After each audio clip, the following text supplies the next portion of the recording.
cow, what's that? That's for you, from your 2 grandkids. Holy cow. It looks like it's homemade. Yeah. Holy cow, how awesome. Open it. Open it. I will. Wait a minute, Kara, move your hair. There you go, babe. That's me and Kira. We're going potty. You are. It's an outhouse. Oh, cool. I love it. I love it. I'm going to put this on the farm.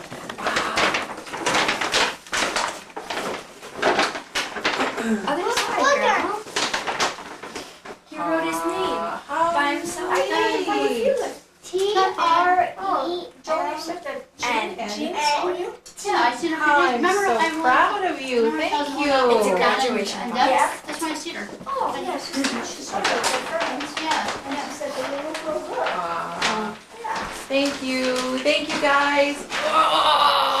Now, that's from That's the best part, that you guys are here. Holy cow. That's what I always wanted, pink paper. Hi, Charlie. Wow.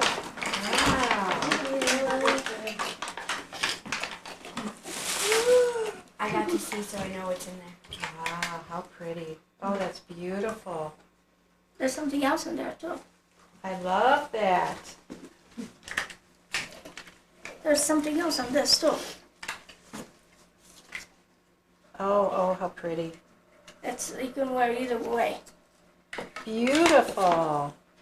What is it? It's for me to put on my chain. It looks like scales, Mom. It's got almost like a Egyptian. Absolutely beautiful. That's what it looks like. Yep. Now that's a pin or a necklace. Isn't that pretty? Remember? I remember this. Yep. I remember this. Yep. Got that from This is from Teresa. us. That's from you guys? This I'm going to wear because it fits on my little Yeah, ring. good. So you don't have to fix it. figured. Get it fixed.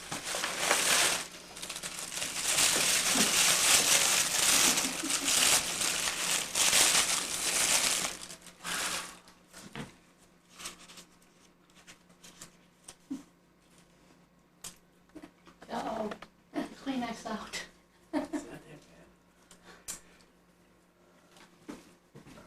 Under that. Thank you. Oh, feel better. Thank you. Thank you. Look at that. Inside. Okay, that's beautiful. It's a necklace. It's hand-blown glass. That's Look pretty. how pretty. Grandma, do Is you, that pretty? do I you know love why that. we That's so have different. these keys? Yeah. What's What? what kind of keys we have? Wow, I see that. Do you know what key stands for? Huh? Sounds Guess good. what car we're riding? The van. We're riding Scott's. So you know, That's wonderful City that we're all works gonna on fit. Tuesday, so. What? Just I think that's awesome. No, that's next time you work on Tuesday. But where's Aunt Lori going to sit? She's not gonna going. buy her own car because she's not going to go with us. Just to the. Are you a steak here? She's gonna go out to eat. We're going out to eat, But but there's, I'm a dri- but you can't fit in the van. No, I'm gonna So drive him. we're going in Yeah, she can't Scott. come anyway because her. We're all driving together. Yeah. Yeah. Isn't that cool? He's sorely mistaken. We'll be all right. We're gonna have a good day, right? We're gonna have a good lunch, something yummy, right?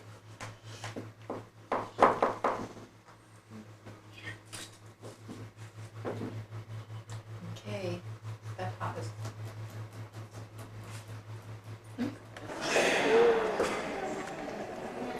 Where you going? We're outside. I can't make those steps again.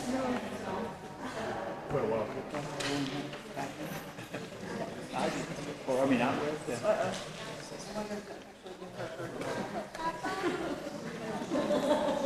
Or no, Wittenberg. Yeah. But I have it on the Saturday. It's pretty rare to get rid of Hallmark episodes.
take their seats.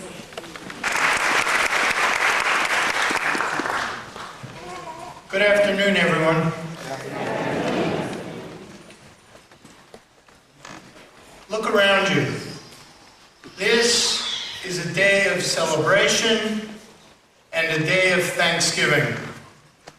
We are here to pay particular tribute to our graduates, many of whom have put in countless hours, even as they hold full-time jobs, have families, have a multiplicity of other commitments.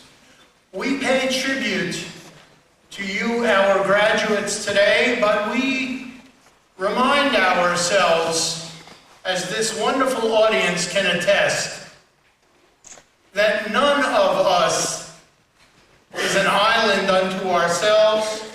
We are all the products of supportive colleagues and families, and we who love learning take a moment now to acknowledge the contributions of those who have taught you these past many months.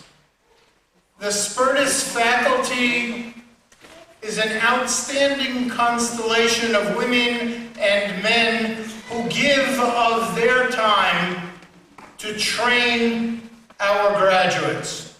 A full listing of our faculty members may be found in the program, but join me now, please, in acknowledging the hard work, dedication, and devotion of our wonderful faculty.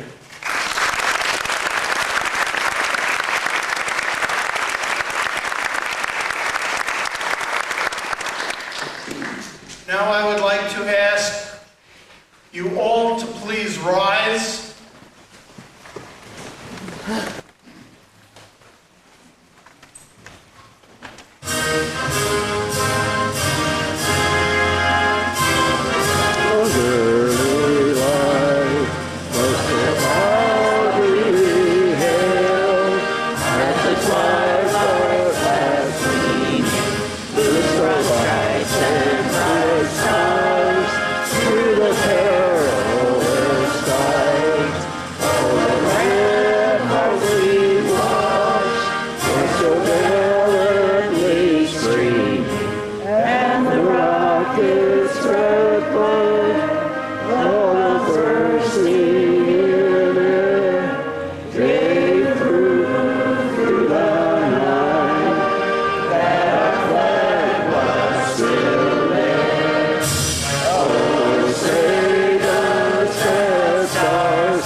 It is now my great pleasure to ask a Spertus alumna, Pastor Bernadine Dowdell, to join me at the podium to offer words of invocation on this special occasion. Good afternoon, Spertus family, and all of the family and friends that are supporting you. This is a day of great joy and a day of celebration, but let us go right to the place where we really rightfully need to go to give thanks for all that has been accomplished. Everyone, if you choose to bow your heads, please. Good and gracious God, our Creator, Creator of the heavens and the earth, we humbly come before you with great joy and much gratitude. We thank you for this day. We thank you, first of all, for your grace, the grace that you gave to these graduates to make the sacrifices and to be determined to obtain the knowledge and wisdom that was so graciously imparted in them from the Spertus staff, from all the professors and instructors. We thank you for each and every one. We thank you for the perseverance that you gave to each one to come to this day of celebration. We thank every family member that is represented here for your support spiritually, physically, financially, mentally, for every child that had to miss time with a mother or father while they were here. We thank you. We thank you for Spertus College. God bless Spertus College. May it always prosper. May it always be here to train up new leaders for this world. We thank all the professors and all the instructors for imparting their wisdom and knowledge. We ask that your grace be upon each of them. And we also ask for a special measure of grace so that all those who have been trained in leadership here in this place may fulfill their purpose and their destiny. May they go forth striving to contribute their gifts to make their families, these communities, and America a much better place for all people. We thank you for this day. Amen. Amen. Please be seated. Pastor Dowdell for those stirring words.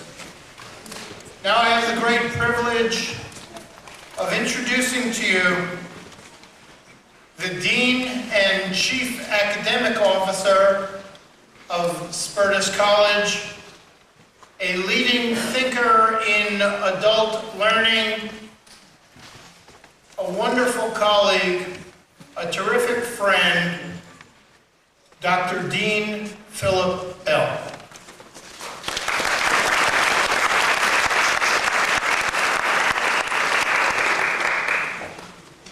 Thank you, Dr. Lewis. It's always humbling to have applause before I speak, so if you don't like what I said afterwards, you don't have to applaud again. Good afternoon. It's my pleasure as well to welcome everybody here to this very important and exciting graduation ceremony. Since our students are not otherwise busy enough with coursework, personal commitments, and the like, we ask our students to engage in serious reflection and integration throughout their time at Spertus. At synthesis sessions, students work closely in groups to solve complex problems, utilizing all the skills and harnessing the knowledge they've acquired during a number of different courses. During the capstone experience, students write essays in which they reflect on their own learning and its application to both their professional work and their personal lives. These essays are always impressive and frequently quite moving as students take a very serious look at themselves before, during, and after the courses of study. It is in this context I'm quite delighted to introduce this year's student speaker, Teresa Wynn, a member of the June 2008 cohort who will now share her experiences at Spertus as reflected in her own essay, My Path to Helping the Community.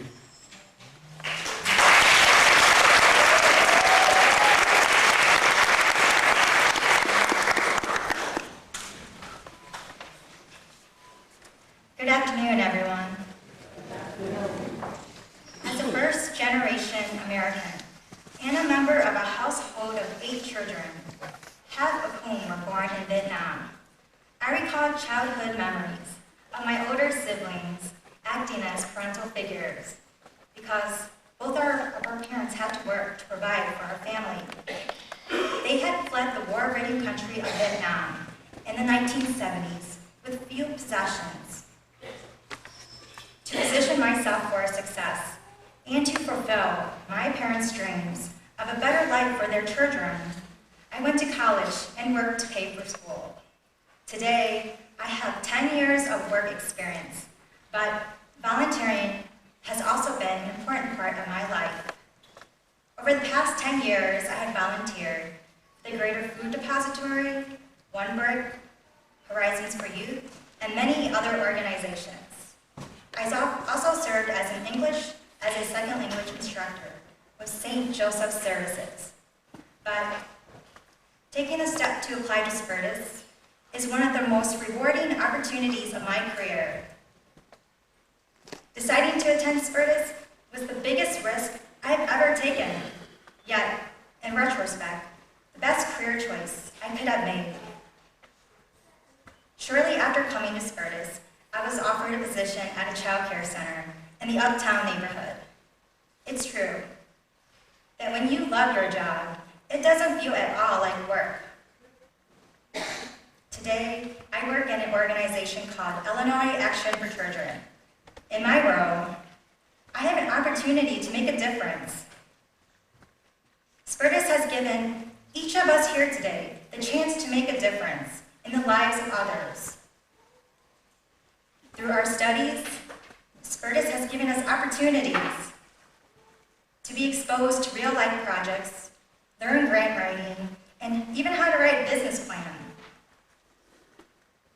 The curriculum, it has broadened our perspectives and allowed us to understand how just one grant can mean a new family program or possibly the survival of an entire organization.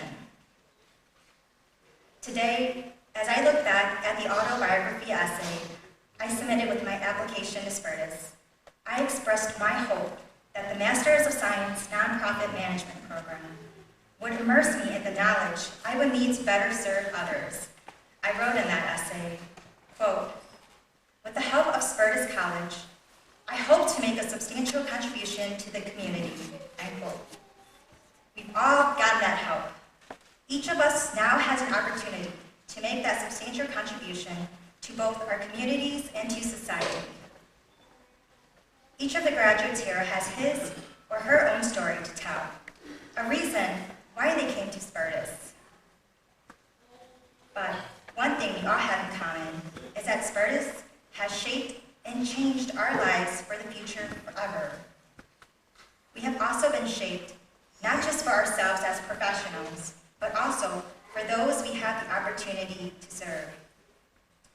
Today, we all take with us the hope to fulfill our own aspirations. Now, it's up to us to make that happen. Thank you.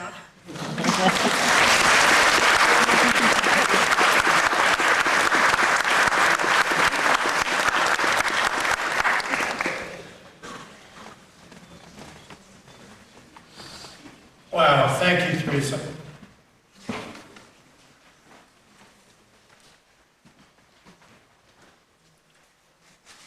I have the pleasure now of introducing a really remarkable gentleman who will be our graduation speaker. His name is Bruce Crane. I could tell you that Bruce is a fabulously successful entrepreneur who was for many years associated with his family's business, Crane Carton Company, and who helped grow the business fourfold. I could tell you about all of his involvement in philanthropic circles as a volunteer.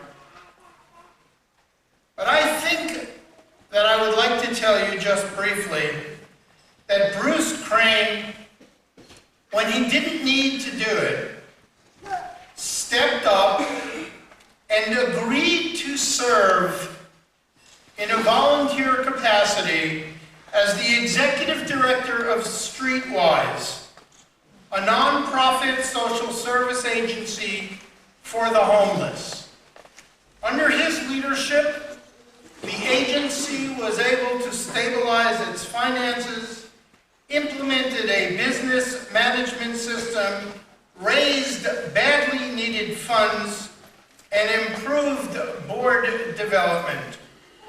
While Bruce is no longer actively working as the executive director of that agency, he continues to serve on its board, and we're proud to say he also serves on the board of Spertus.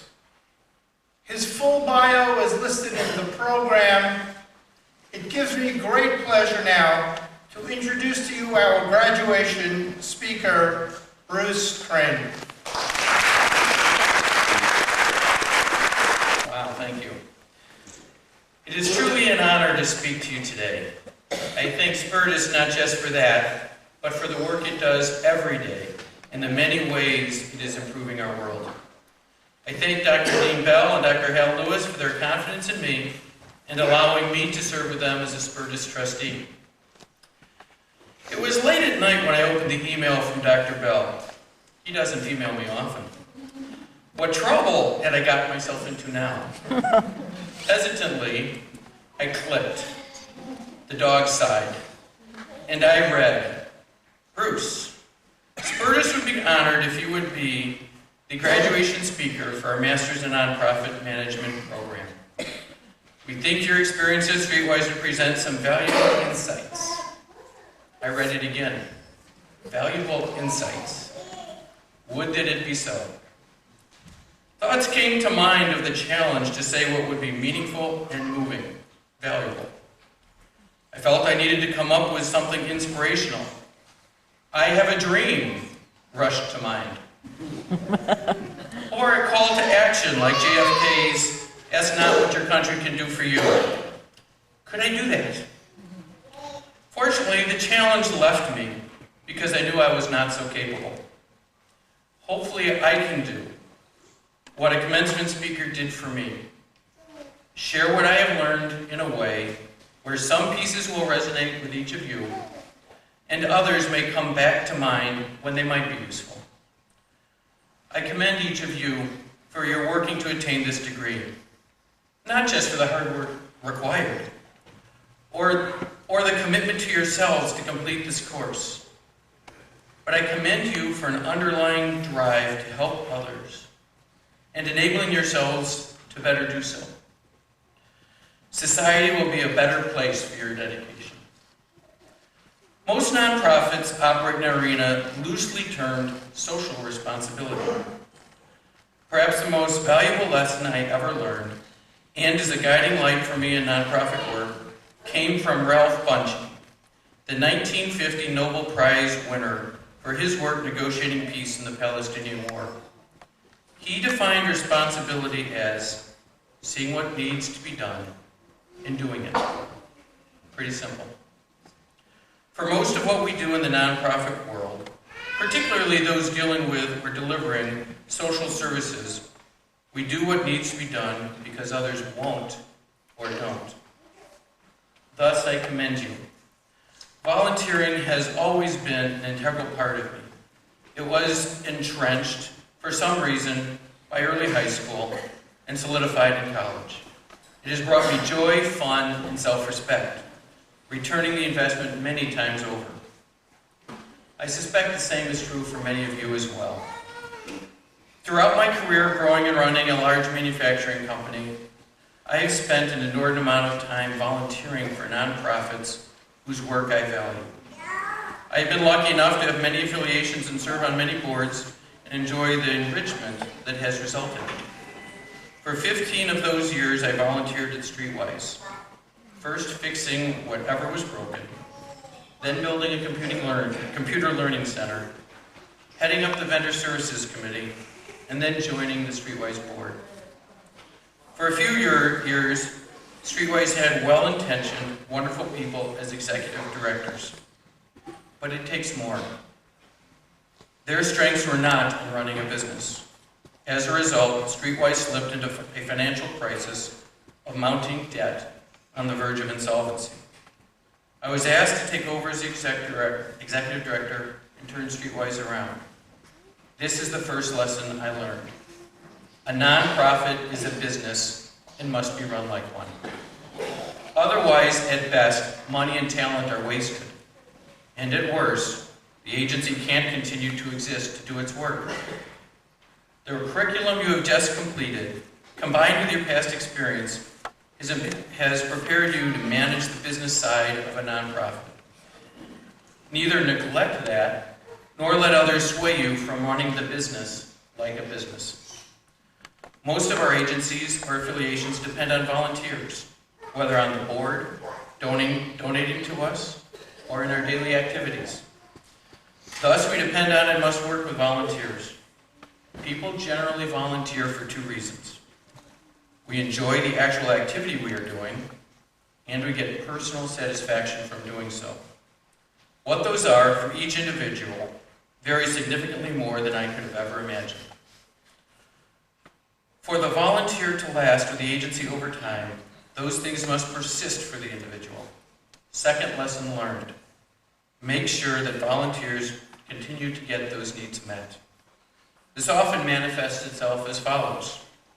Volunteers ask what they can do for us. Put me to work. Resist the temptation to answer the question and instead learn what they like to do, why they want to do that, and pick tasks that are consistent with their constitution, thereby creating the potential for a long-term relationship. I have found that most nonprofits have long-term staff that is devoted to the cause. It is not just a job. Often it comes with under-market pay. And they accept that in return for something that is less tangible. Third lesson learned. Find out what that intangible is for each employee and make sure that their job continues to meet that need through their assigned tasks and gratifications. I have seen all too often nonprofit managers move staff assignments only to see the staff leave shortly thereafter. The change no longer fulfilled their particular underlying need, and they went elsewhere to find it again. The previously accepted compensation package no longer remains so acceptable. Every nonprofit I've been involved with was understaffed. Thus, there isn't enough staff to have clearly delineated functions. There's a lot of crossover and activities that need to be done that don't fall into anyone's job description. Most of the managers I've worked with were task-oriented, instructing the staff on their duties, dispatching their staff to do activities, and creating exhaustive job descriptions or lists to try and cover everything. Sadly, this doesn't work very effectively. Fourth lesson learned. Work to build a culture consistent with your style and the needs of the organization that fosters the values of team, respect, and independent decision-making. In these cultures, as Stephen Covey and Jim Collins have written, people do what Ralph Bunchy speaks of. They become more responsible. They see what needs to be done and just do it. If the culture makes them feel good about doing so, they will continue to broaden their areas of responsibility without even being asked. The nonprofit world, perhaps, has a disproportionate degree, deals with the difficulty, hardship, or tough situations of our clients. Anything that can reduce the stress on our staff is a good thing. Anything that adds to the stress is therefore doubly worse. Focus on the positive, especially in performance areas. Deal head-on and specifically with their successes, so they know you appreciate what they have done. Deal much less with the routine errors, which seems to be the natural tendency of managers. Most of the time, when we make mistakes or do something wrong, we know it. If the staff knows that the learning is valued in the culture, all that is usually needed is to privately ask, "What did you learn today about the problem?" Then support them in whatever they learned, even if they didn't learn everything you felt they could have learned. Fifth lesson learned, catch the staff being good. Allow them to catch themselves when their actions are not. Nonprofit boards of directors are often very challenging. Some are populated with inexperienced people, having vastly different motivations, and may have divergent goals for the organization. Work with the chairperson to keep lines of authority and boundaries respected by all.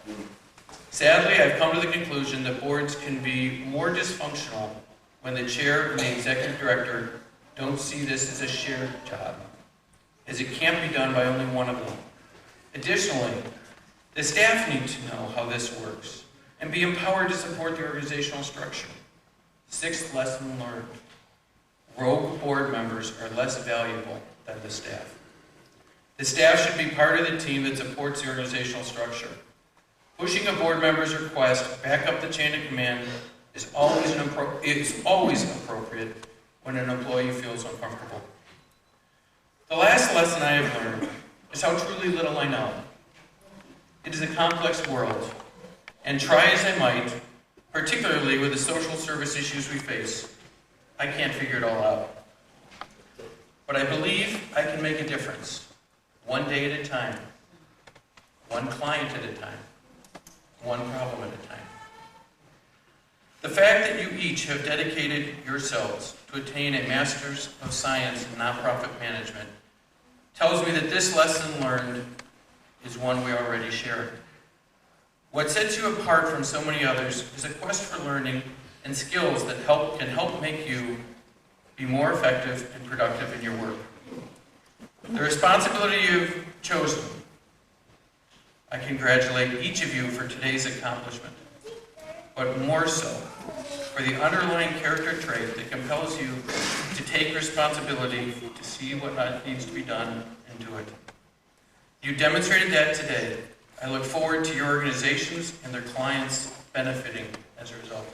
Congratulations. Eloquent, important, and very timely remarks which are important to all of us in this room. The graduates we are about to honor are representative of the exceptional students, committed students that are enrolled here at Spertus.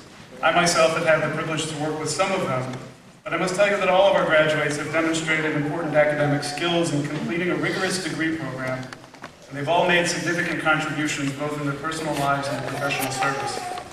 It is for me a tremendous and humbling honor to share the stage with them today and to acknowledge publicly all the many things that they have accomplished. Adult students today are complex individuals. They are autonomous and self-directed. They have accumulated a foundation of life experience and knowledge.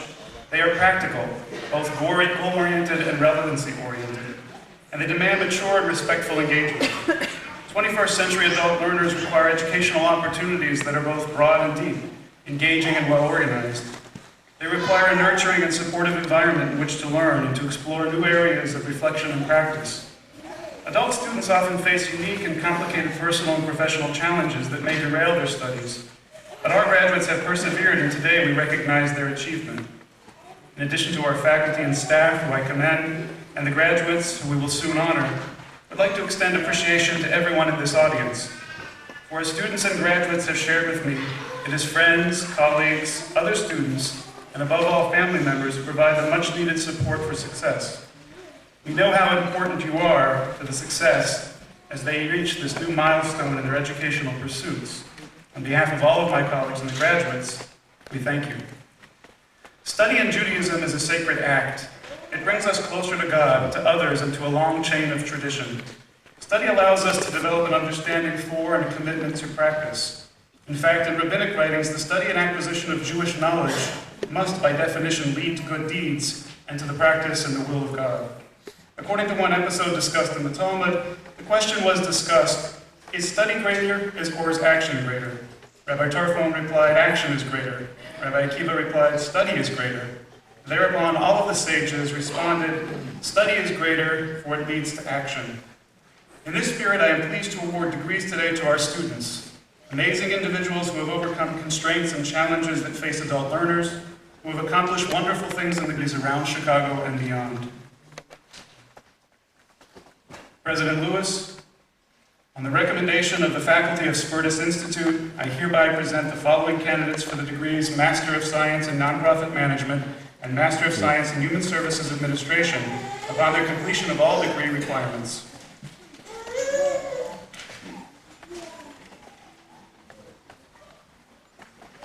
By the authority vested in me, I hereby award the degrees of Master of Science in Nonprofit Management and Master of Science in Human Services Administration upon the completion of all degree requirements, upon the candidates who will now be called. Ladies and gentlemen, you just heard the best part of my job. Now I have to do something that is the hardest part of my job. I need your help. It says here, Dr. Lewis asks the audience to hold their applause. That's what it says, so I'm not kidding. To hold their applause until all graduates have received their diplomas. I did it. I asked. It's up to you. I now have the pleasure to ask our faculty marshal, Dr. Mannion, to the podium to call the names of the graduates.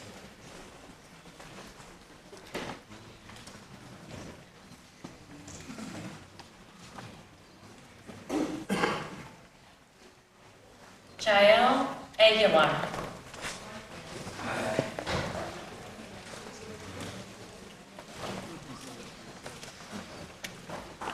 Betty A. Akins.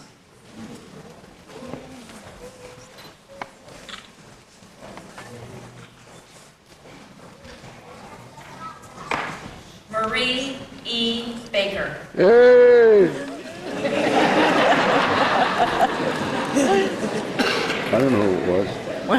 Lindsay, Tasia Chanel Bach.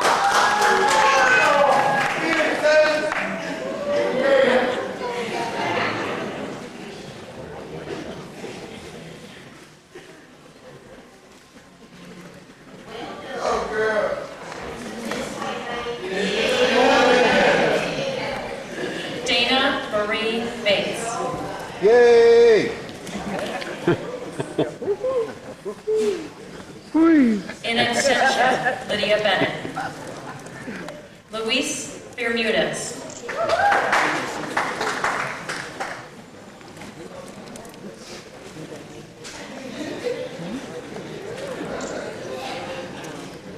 Brittany Georgina Renee Brooks.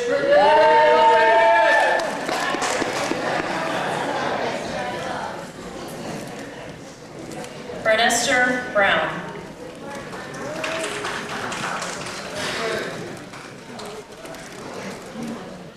Stephanie Eddington.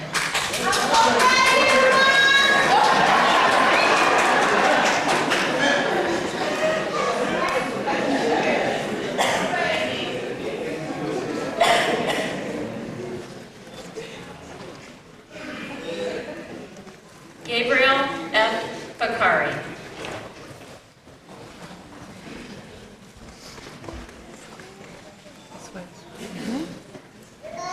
Deborah Ann Gavin Ware.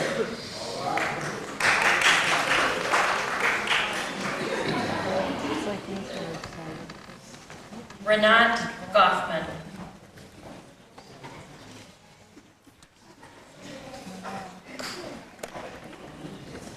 Julia Ann Goodwin. Hey, Julia.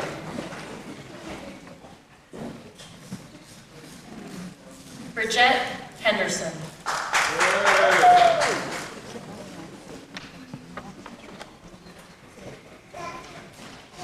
Brian Hauk.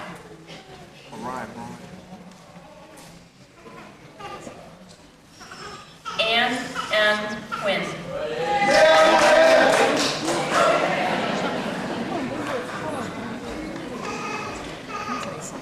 Jerica Lorraine Humphrey.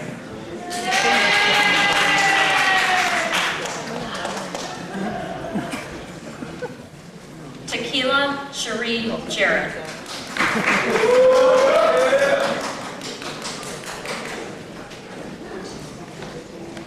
Denise Ann Johnson.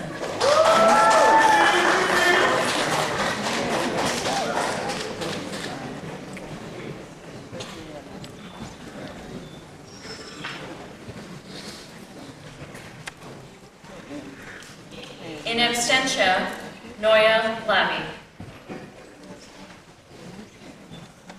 Tamika S. Lenoir.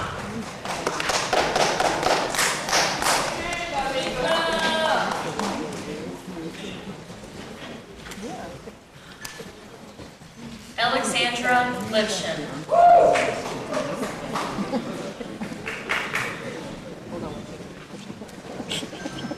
Denise J. Mason.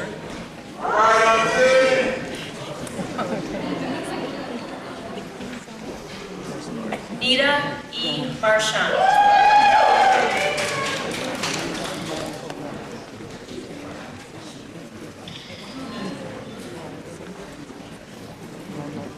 Laura K. Mesmer.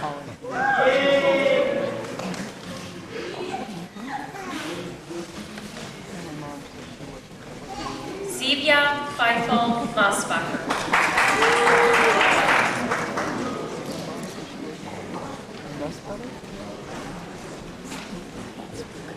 Teresa Wynn.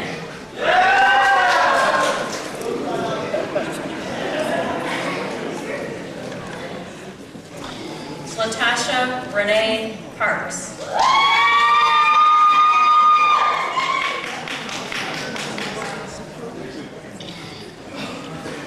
Tamika Rochelle Perry.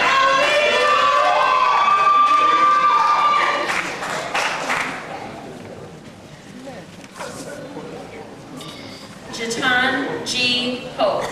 Yeah!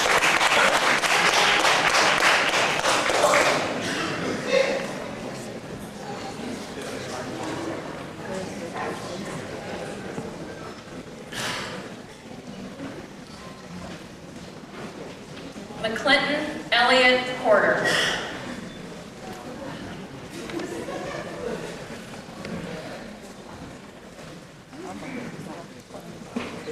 In abstention, Tanya Lee Ray. Brian E. Roberts.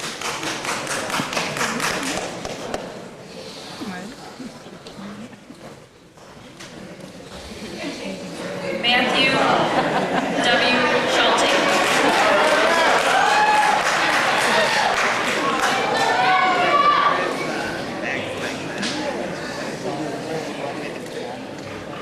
Maren Siegel.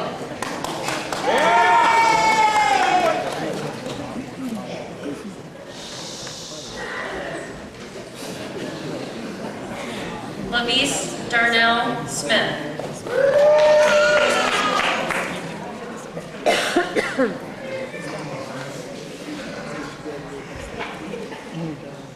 Sharia O. Washington. He started yelling.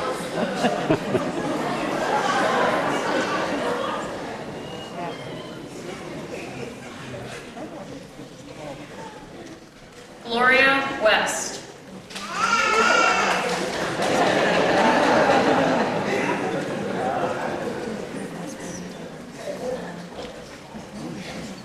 Helen Williams Patton.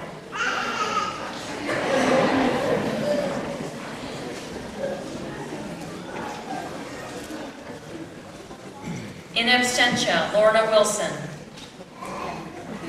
Megan Woodkey. Go, Megan.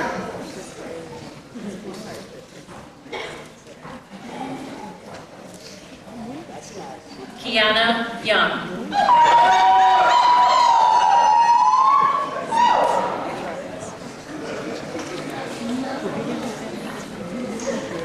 Dr. Lewis will now join me at the podium.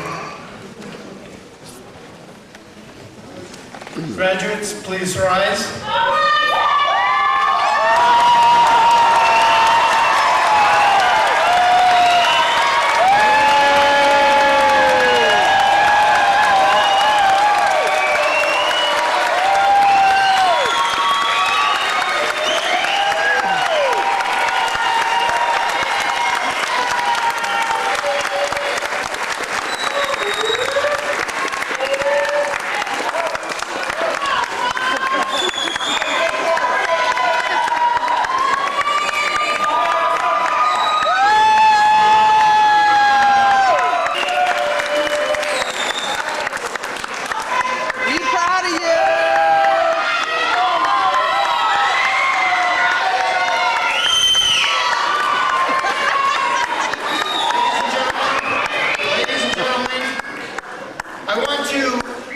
Along with you, congratulate each. You may now move your tassels from the left side.